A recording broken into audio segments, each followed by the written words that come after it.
This week, we continue our deep dive into Crater Lake National Park.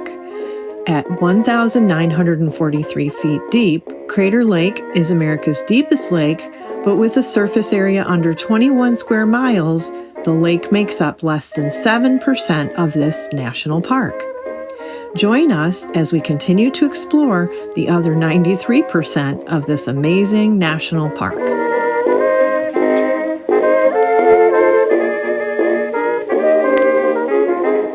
Today is September, is it 26th? 26th, I think. 26th today.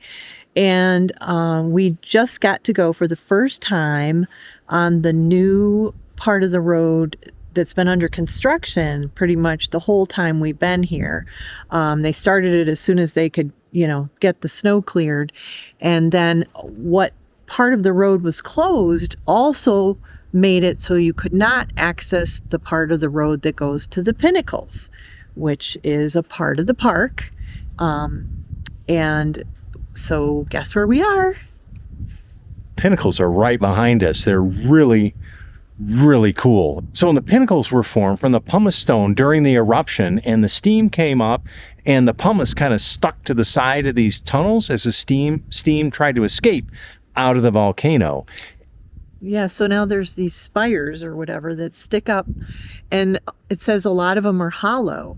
They're very fascinating, very, very different than any structure that I've ever seen. Yeah, it's pretty cool. But there is a lot of stuff to see here at Crater Lake National Park.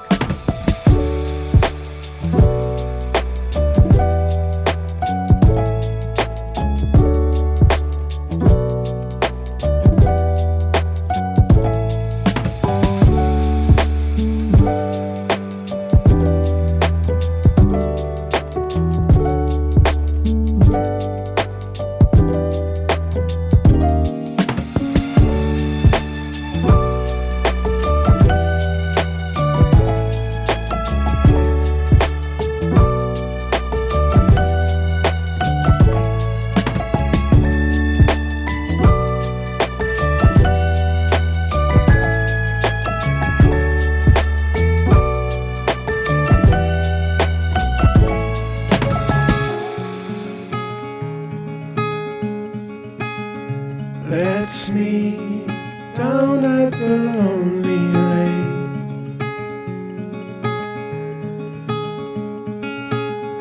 before summer has gone away.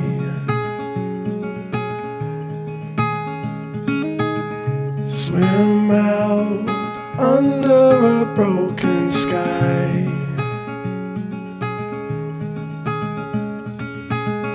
Cold sun, colored with shades of white. Wave goodbye to last summer. Now, we've seen a few flying insects in that. It is cool today, but we are trying out our new thermocells and seeing if that repels bugs. And really, there haven't been any near us. No, I haven't seen any I haven't seen any land on me or anything, so I think they really work well. But definitely, if you're hiking Crater Lake, whether it be spring, summer, or fall, it's a wooded area, so you're going to want to have some kind of bug deterrent for sure.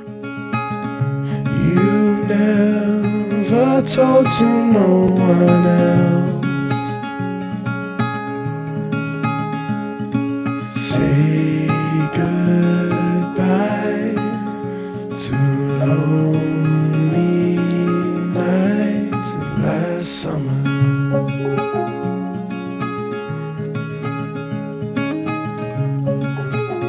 So we don't know what we're going to see. We're almost to the falls. We can hear them. Yep. It's been a bit of an incline here at the end. Yeah, they say on the trail guide that the total elevation of this trail is 100 feet up. I think it's mostly at the end. Yeah. Lonely nights of last summer.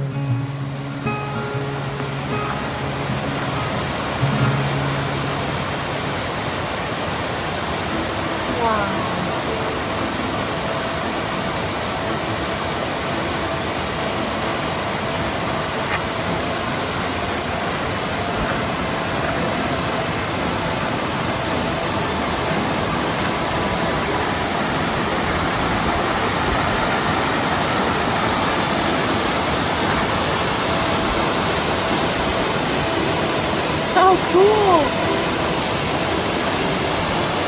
Look at this part too, isn't it nice? Yeah.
Our Starlink Mini, since we've gotten it, has been very, very good to us. It's worked quite well here where I picked it up and installed it, and that is in the Oregon woods, where we're work camping for the Crater Lake Natural History Association. But one of the issues that I had with the Starlink was its AC power supply. I've never really enjoyed it, and well, let me show you why over here. As you can see, the voltage adapter box that they've included does not fit into that Furion plug. So I've had to use one of our short extension cords, and I've kind of thrown the whole thing under the Airstream to protect it from any potential rain. And really, that's a less than ideal setup. So I was thinking of a way to bring DC power outside the Airstream to supply power to that Starlink Mini. Now, one thing the Starlink needs is an absolute minimum of 12 volts. I mean, from what I've read, if you hit 11.9999999 volts, it's going to shut down. So I wanted a way to deliver more than 12 volts of electricity in a very easy way that would allow me to attach and detach the Starlink to be able to move it to different locations, or even where we could keep it in our truck, our F-150, as opposed to on the Airstream for times when we're driving down the road in remote areas, because I don't want to leave it permanently mounted to the roof of the Airstream. So let me show you what I come up with. See, I've already started to disassemble this, but this is a cable hookup, and this box was originally in that spot, and you'd lift up, open up this box, and those two cable lines, one for satellite and one for an antenna, would be coming through there. In the entire time we've had our Airstream, and in fact for the years that we had our Aerolite before the Airstream, we have never hooked up an external TV antenna or cable or satellite cable to any of our travel trailers. It's just not in the mix of what we do. Back when we had our Aerolite, quite frankly, we never had a TV with us, never watched it. But now with the connectivity that we need, the digital world that we're in, we do use internet quite a bit, and we will stream some stuff. And of course, obviously with our YouTube channel, we need to have some access as well. I view this as totally antiquated technology. So I've removed the cover that is there, the Marineco cover, watertight cover, and we're just about to modify it to create a DC port for our Starlink Mini. As you can see, this is the original plate that was in that waterproof cover, and it had the two coax connectors, one for the antenna and one for satellite or for cable. depending on how it comes in. Now I took that out, I took the whole thing off, and I took that center part out, and then the circular adapter I have, unfortunately, is just a little bit too small to be able to hook securely into that.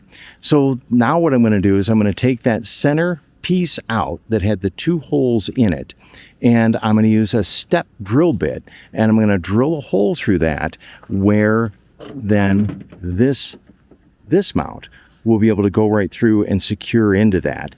And it has its own waterproof seal right there too, a little silicone seal.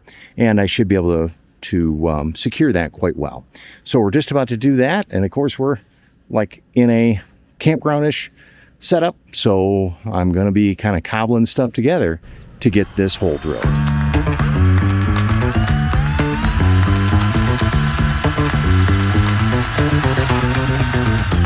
So we've drilled our hole, and it was the largest 3/4 inch hole on my step bit that I could make. So I was pretty fortunate in that. Now, one thing I did want to mention about this is originally it was this side out. It was kind of a raised side that was out, and see, it says cable and sat right there on it. But in order to make this fit better, I've decided to flip it around and mount it the other way. So this is going to mount through this way, and then this little area will just press tight right up into there, just like that. And that should be able to seal fairly well right there. And it almost looks like it's a factory type thing. So in fact, let's see what that's gonna, let's grab this part and see, then this whole thing is gonna fit through this way right here. And we are gonna have what's gonna look to be a totally factory installed Starlink connector right there in a water sealed port that we'll be able to plug into. The other bonus for this is that we're doing more and more dry camping, boondocking as we're going forward. And this will allow us to power the Starlink directly off of our batteries instead of relying on any AC power or our inverter. And I'll show you one more trick to make sure this is going to work well. Remember how I said that Starlink needs at least 12 volts at an absolute minimum to operate? Well, it can operate up to 50 volts. So when you start thinking about stepping up voltage, 12 steps up to 24 and to 48 very, very nicely. So I've picked up one of these, and this is a step-up converter. And it's going to take, it's a DC to DC converter, and it's going to take our 12 volts that we have going in, and it's going to output 24 volts. So we're going to hook up the 24 volt, which is this side, outputs to this right here. So we'll be supplying 24 volts from our 12 volt WattCycle lithium system that we put in. This is going to end up mounting inside the Airstream somewhere near the 12 volt electrical. I'm going to bring off of the electrical panel. We have a number of unused 12 volt circuits with their own little fuses.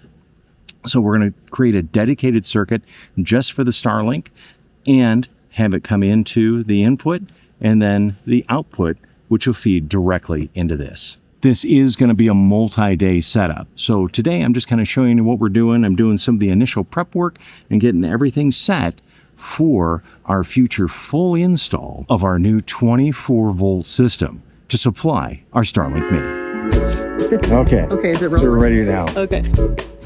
It's a beautiful day here at Crater Lake. Michelle and I are hanging out in sunshine. No snow today. No. Not like a couple weeks ago.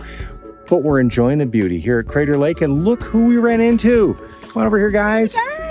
Hey, what's up? It's Mike and Deb for Love for Travel TV, and we're just kind of spending some time here in the sunshine.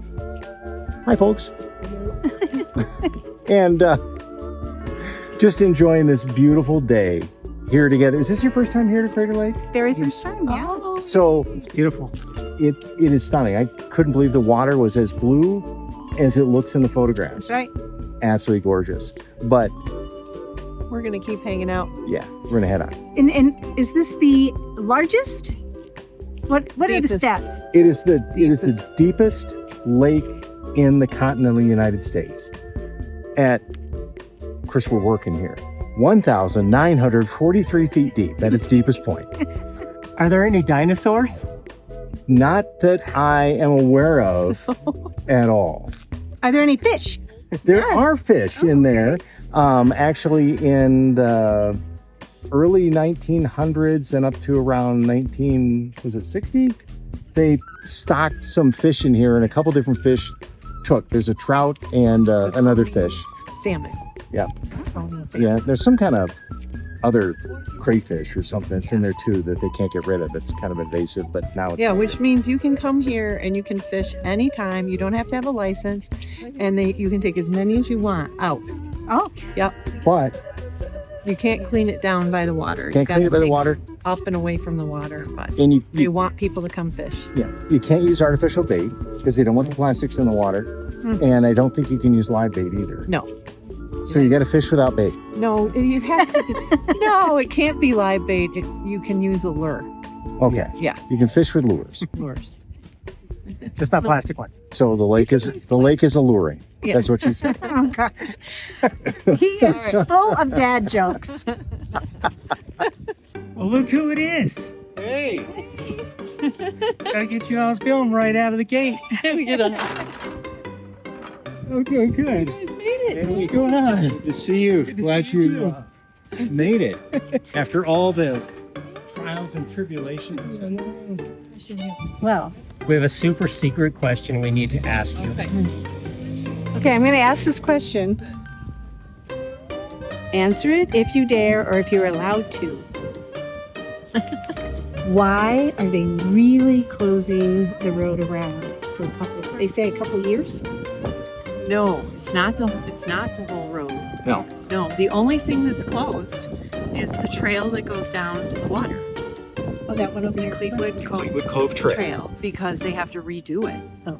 And so it's just that trail, and therefore none of the boats can work because it's the only way to get down to the boats. So the boats and anything water related will be closed till they can do that repair. After this season. Correct. After this Yes. summer. Yeah. Mm-hmm. Yes. Yeah. In And- fact, they opened Cleetwood Cove Trail on the 20th of June.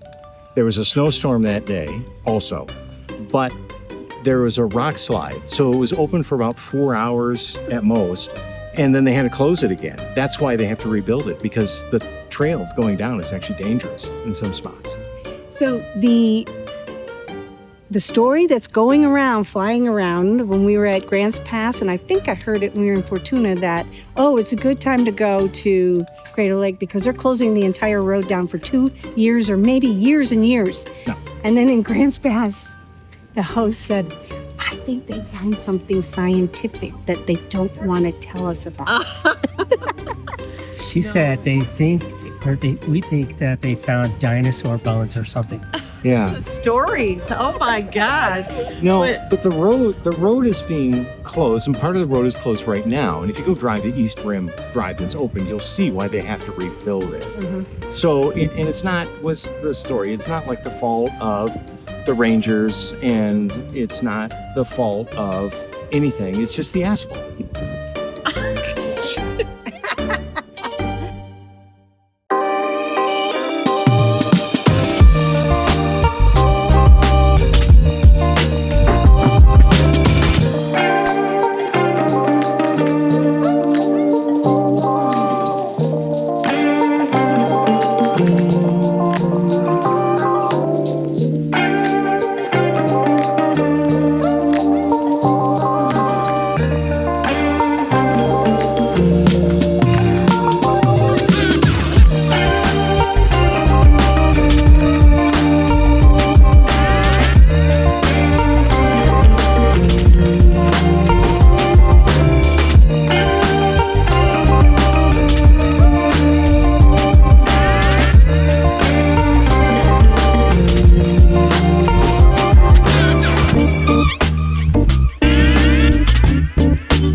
They have guides for you right at the beginning.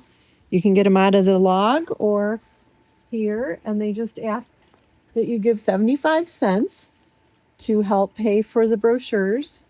Or if you don't want to do that, you can just put it back when you're done. And the trailhead to the Lady of the Woods Trail is right behind the Steele Visitor Center. There's a little bridge that you walk across the stream, and that's where the path starts. Easy to find.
We just walked through a whole bunch of trees that have fallen, and clearly in the wooded areas, back in the woods, they leave them. They don't gather them. Like when you're coming in on the road, you'll see a lot of piles of wood, and they don't do that back here. They leave it so that the critters and things can live in them. I thought that's what the other ones were. They were the land beaver summer homes. Yeah, that's one of the stories. You'll have to talk more about that some other time.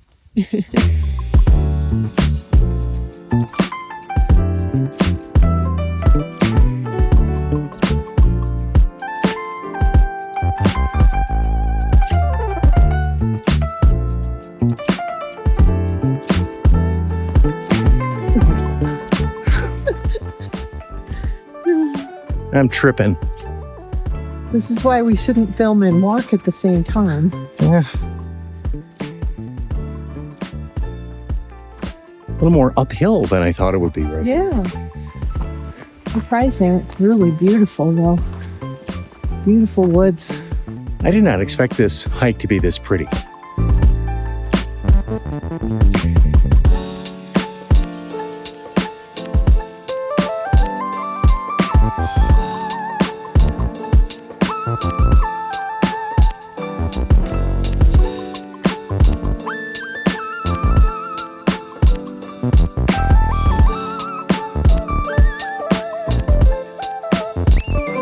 A lot of people ask about the sign, what appears to be a sign up there on the top of the mountain.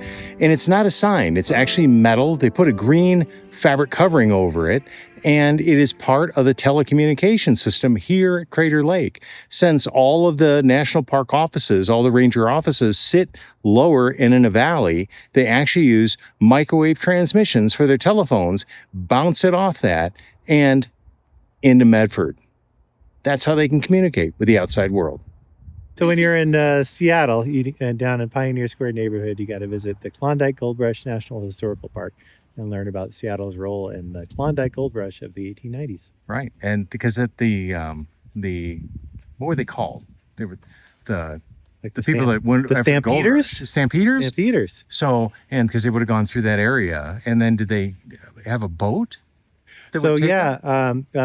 about 70,000 of the 100,000 stampeders that went to Strike It Rich up in the Yukon Territory came through Seattle to get supplies, information, and transportation up to Alaska and by steamship. And then you still had a months-long journey by foot and boat to actually get to the gold fields. It's crazy what people will do for gold. Yeah. Absolutely, and I just saw it today. It's $4,000 an ounce.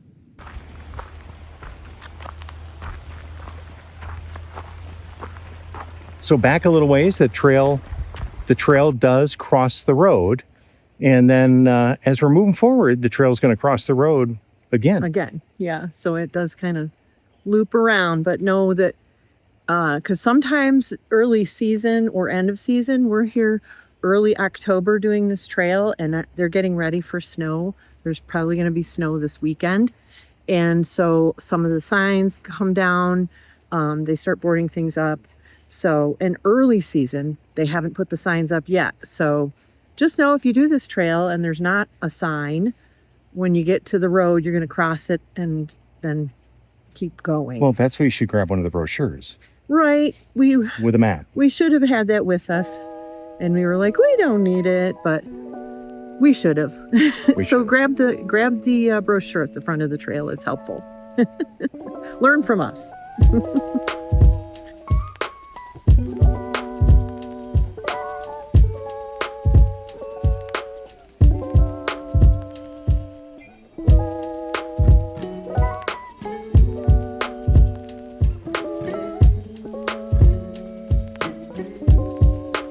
This is just a loop trail, so there's no map on this brochure. It just talks about the ground and stuff. So I don't think we need to take this one. But I don't know how much of it we're going to do. Some people that just came off the trail said that there's a big black bear just off the trail. So we're going to proceed with caution. That way? Yeah.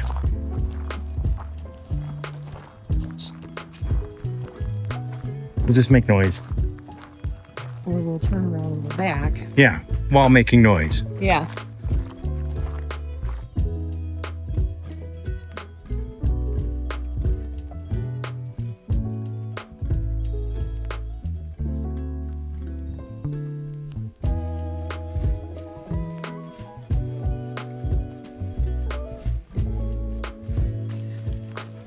So this is the trail, Godfrey Glen. It's one of the few that is dog friendly. So you're allowed to bring your dogs on here. And it's wheelchair accessible too. It's pretty darn flat and smooth. Yeah.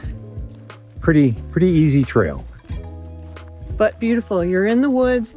Both the Lady of the Woods and the Godfrey Glen Trail are not up by the lake. You're not going to have lake views for these trails. This is wooded, beautiful Oregon trees, flowers, little river streams, those types of scenery. If you want lake views, you've got to go about 3.5 miles, 4 miles up to the lake. And super easy trail up there for lake views of Crater Lake, and just a nice walk. And some of that is dog friendly as well. You get the paper when you come in. They're just packed with information. They have all the trails listed, the, what do you call it? Strenuous, moderate, easy. So the difficulty of the trails, and also the elevation that you'll be hiking, and the length for the round trip. So it really is informational and tells you what types of things you're going to see on that trail. So it's a great way to find out the information, especially when the visitor center line is out the door. Yes. As working in the visitor center, we found that when we were answering people's questions, 99%, say that many? 95? Probably. Of the questions people asked, the answers are right in the park newspaper that was there. So, well, bear sighting update. No bear yet on the trail. And I'm okay with that.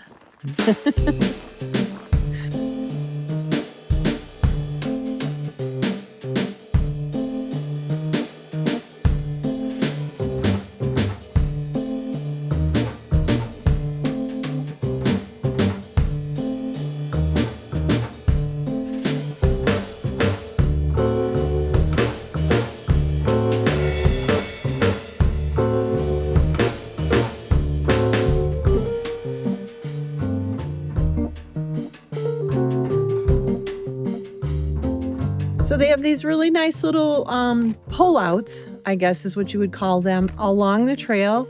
If you are in a wheelchair or a scooter, it's a nice little place to pull over. It's flat and you can kind of rest for a minute and look around, and you're not in the path of people walking. So it's a nice little feature that they have all along the trail.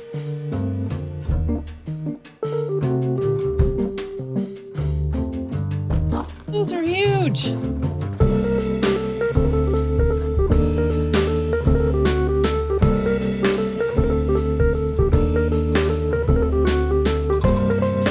Looks like a pair of shorts. It does. Why don't you go stand by it so we get an idea how big those actually are.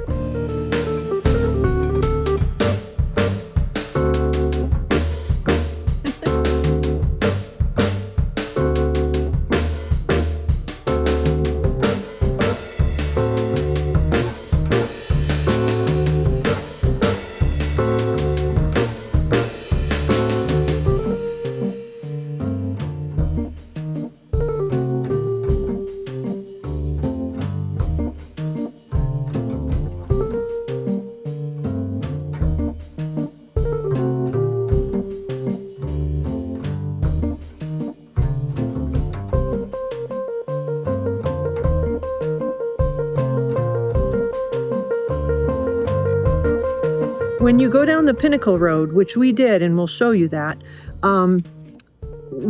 these are similar shapes to what is there, only there's a lot more of them at Pinnacles, and it's really, really cool. They're like right below you. But these are pretty close too. They're just across the way. Very nice.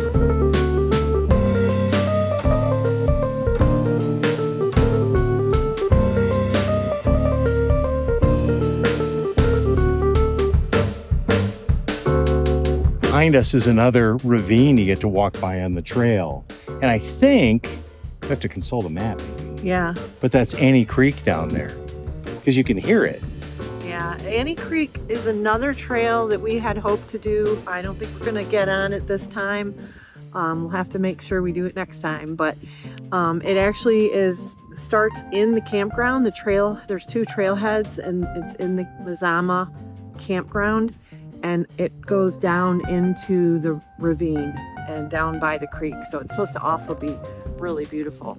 There's so many options here for hikes, and all different levels, and just depending on what you want to see and what you want to do, there's a lot of options. Yeah, it's not just the lake. There's a lot more to do here than just see Crater Lake.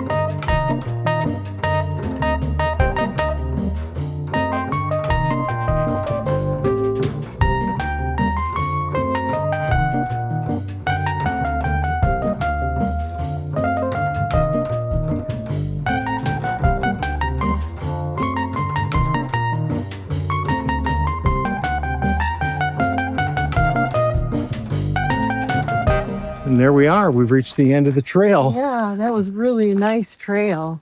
But Beautiful. the biggest disappointment, I think, in Godfrey Glen Trail is we didn't get to see the bear. We did not. I was hoping. I was kind of hoping they would be far enough away that we wouldn't feel threatened, but we could take a picture of it. But I'm kind of relieved also. Well, I think we're going to pack it in, head back to the Airstream, Yeah. and finish packing because we're on the road tomorrow. Yeah, we were really lucky. The last couple of days have been, it's early October. There's not been any snow here yet. And today's what, 60, 64 or something? Something like that. Up here, down by the campground, it's a little warmer. It's a beautiful day. You got to love it. It's 64, right? Yeah, will you love me at 64? Yes. I'm sorry I interrupted you. Oh, that was it, I think. That was it? Okay. Blue skies, and the sun was out, and a nice little breeze, and just a perfect day for a hike. That's great. All right. Let's go. See you down the road.